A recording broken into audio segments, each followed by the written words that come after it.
Hello dear students. In this online lecture, we are going to start unit number first, critical terms, from paper number 5, literary criticism.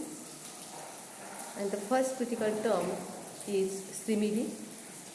I think you are familiar with this term while learning poems in school days and even in FY and SYBA. You must have understood about this term because it's a very common figure of speech used in poetry. Now, in DYBA, you have to understand this term in detail. You have to write a short note on it. So, you have to write the definition, meaning, function, and examples of simile. So first of all, we shall try to understand the definition of simile.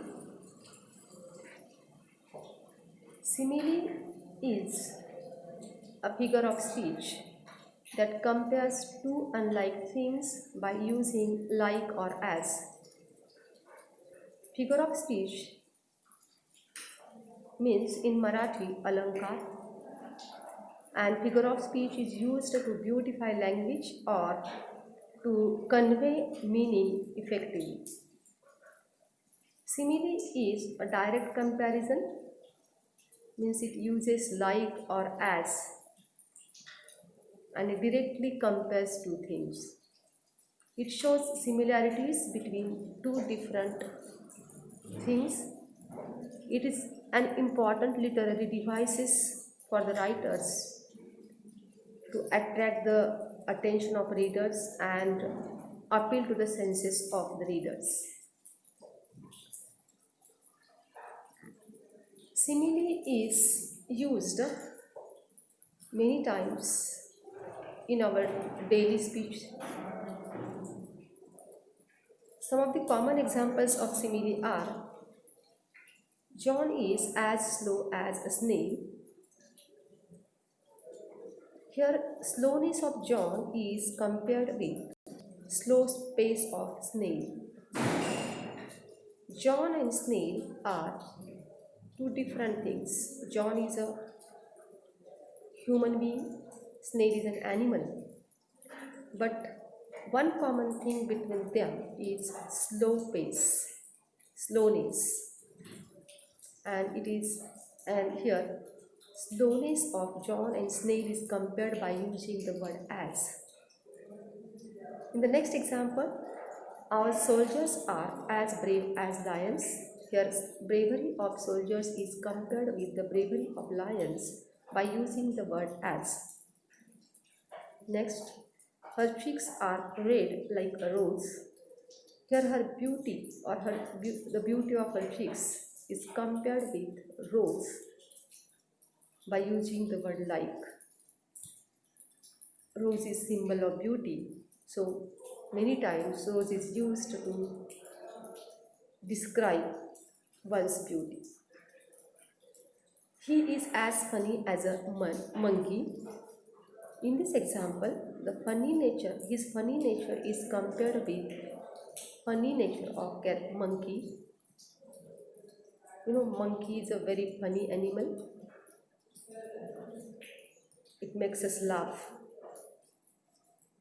So here, the comparison is done by using the word as.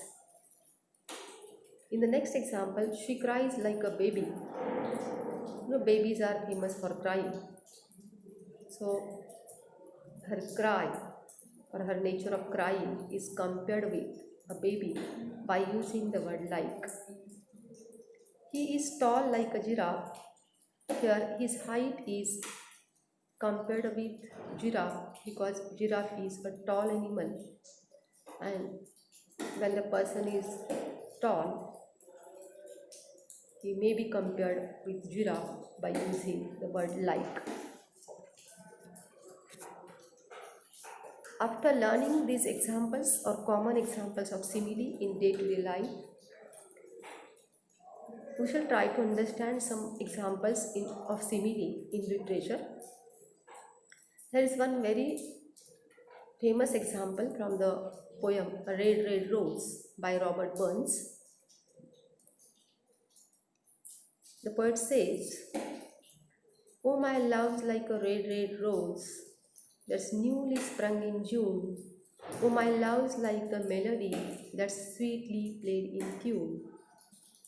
So, in these lines, the poet compares the beauty of his beloved. Here, love means beloved, prayasi. The poet compares the beauty of his beloved with a red rose. You know, red rose looks very beautiful. It is a symbol of beauty. And poet wants to say that his beloved is very beautiful. But he does not tell us directly that she is beautiful. On the other hand, he compares her beauty with a red rose. He says, "Oh, my love is like the melody." Here the poet compares his beloved's sweet voice with the melody. Melody means sweet music that sweetly played in tune. So the poet here describes the beauty of his beloved by using similes in two lines, by comparing her beauty and her voice with different things, and he brings out the effect of her beauty in a very wonderful way by using similes. The next example of simile is taken here from the very famous poem The Daffodils, written by William Wordsworth. In the very first lines of the poem, the poet says, "I wandered lonely as a cloud that floats on high over vales and hills." Here the poet compares his loneliness with a cloud by using the word as. He imagines himself as a free cloud that is floating in the blue sky above vales, means valleys. Valleys, darya khoryatna, and the mountains, hills or mountains. So here the poet has brought out very beautiful images from nature to describe his loneliness in a very effective manner. So from these examples, the examples in our day-to-day speech or examples in literature, we can understand the meaning of simile very well and also its function. What is the purpose of using simile in speech or in literature? Simile introduces vividness in what we say. Vividness means, clarity. So, by using simile, the writer brings out clarity in what he wants to convey to us, or he wants to make the idea powerful or effective. Authors and poets utilize simile to convey their sentiments and thoughts. As we have seen in that example of A Red Red Rose, the poet has brought out or effectively revealed his feeling of love, how his love is true, how he loves his beloved very much by comparing her beauty with a red rose. The poets or the writers use similes to attract attention and appeal directly to the senses of listeners or readers. Here, senses means our sense organs, When the poet uses simile, we enjoy the description because we in imagination we experience that particular feeling of the poet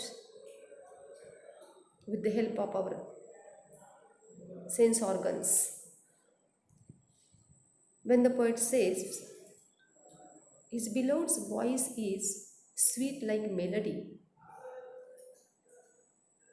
we experience that sweet melody or that sense described in the poem.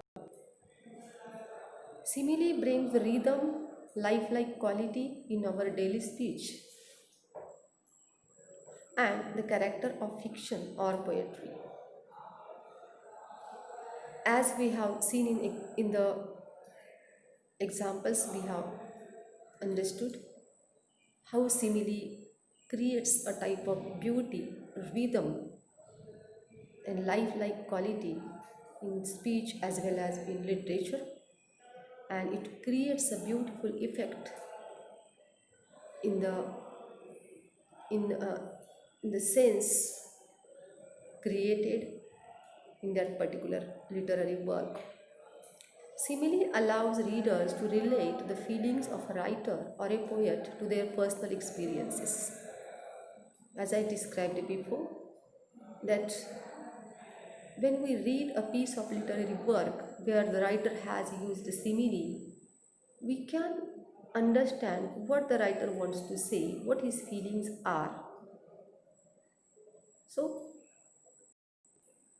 if we have the same experience or the same feelings, we try to relate the feelings of the writer with our own experiences. Similes also offer variety in our ways of thinking and offer new perspectives on the world and life. So, we try to understand life or the world from the perspective of the poet or any different innovative perspective. So this is the use of simile, this is the function of simile in literature. I think you have understood very clearly what simile is, what is its meaning and function, and I think you have enjoyed the examples in which simile is used very effectively. So with this small a little description of this term, we shall stop here and we'll meet again in the next lecture with the next critical terms. Till then, be safe and take care.